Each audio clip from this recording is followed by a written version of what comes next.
উপজেলা পরিষদ নির্বাচনের তৃতীয় ধাপে আগামী ২৯ মে বগুড়ার ৩টি উপজেলায় নির্বাচন অনুষ্ঠিত হবে। এর মধ্যে বগুড়ার সদর, শিবগঞ্জ এবং শাহজাহানপুর উপজেলা, এই ৩ উপজেলায় চেয়ারম্যান, ভাইস চেয়ারম্যান এবং সংরক্ষিত ভাইস চেয়ারম্যান পদে মোট ৪৭ জন প্রার্থী প্রতিদ্বন্দ্বিতা করছেন এবং ৯,৯৬,০০০-এরও বেশি ভোটার, প্রায় ১০ লাখ ভোটার কিন্তু তৃতীয় দফার উপনির্বাচনে তাদের ভোটাধিকার প্রয়োগ করবেন।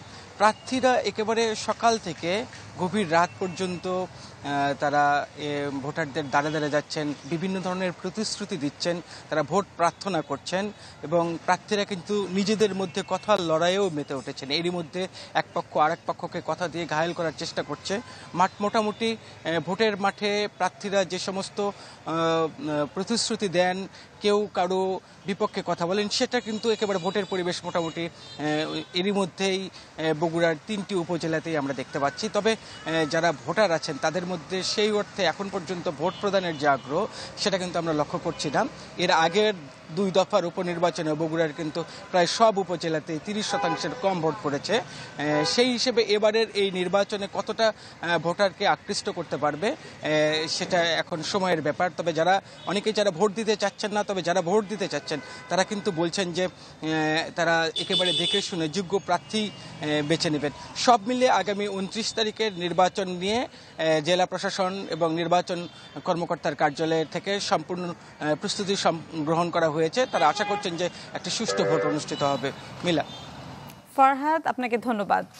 এ নিয়ে আরো জানাতে ঝালকাঠি থেকে যোগ দিচ্ছেন আমাদের সহকর্মী রতন আচার্য। রতন।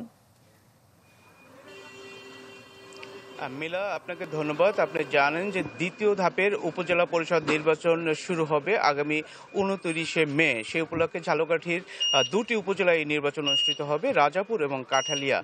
রাজাপুর উপজেলায় চেয়ারম্যান পদে ৫ জন এবং ভাইস চেয়ারম্যান পদে ৬ জন, মহিলা ভাইস চেয়ারম্যান পদে ৬ জন অংশগ্রহণ করছেন এবং কাঠালিয়া উপজেলায় চেয়ারম্যান পদে ৪ জন এবং ভাইস চেয়ারম্যান পদে ৬ জন এবং মহিলা ভাইস চেয়ারম্যান পদে ৫ জন কিন্তু অংশগ্রহণ করছে। দিন যতই যাচ্ছে প্রার্থীরা কিন্তু আসলে ভোটারদের দ্বারে দ্বারে যাচ্ছেন এবং তাদের ব্যস্ত সময় পার করছেন এবং দিচ্ছেন নানান প্রতিশ্রুতি। ভোটাররা কিন্তু বলছেন যে সৎ এবং যোগ্য প্রার্থী যারা রয়েছেন তাদেরকে ভোট দেবেন এবং কিছু কিছু ভোটার বলছেন যে যারা এই সাধারণ জনগণের জন্য কাজ করবেন তাদেরকেই ভোট দেবেন। এবং জেলা প্রশাসন এবং পুলিশ প্রশাসনের পক্ষ থেকে বলা হয়েছে যে অবাধ এবং সুষ্ঠু নিরপেক্ষ ভোট অনুষ্ঠিত করার জন্য তারা সব ধরনের পদক্ষেপ গ্রহণ করেছেন।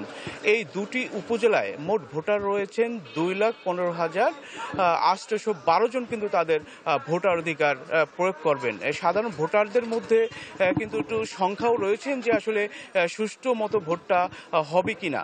আর সাধারণ ভোটাররা বলছেন যে তারা ভোট কেন্দ্রে গিয়ে জানি নিরাপদে ভোট দিতে পারেন এবং নিরাপদে বাড়ি ফিরে আসতে পারেন। তবে পুলিশ প্রশাসন বলছে যে তাদের সুষ্ঠু ভোট গ্রহণ করার জন্য, অনুষ্ঠিত করার জন্য তারা কিন্তু সব ধরনের ইতিমধ্যে ব্যবস্থা গ্রহণ করেছেন। তো মিলা, এই ছিল ঝালকাঠির সর্বশেষ সংবাদ। রতন, আপনাকে ধন্যবাদ। দর্শক, তৃতীয় ধাপের উপজেলা নির্বাচনের প্রস্তুতির খবর জানাচ্ছিলেন আমাদের সহকর্মীরা।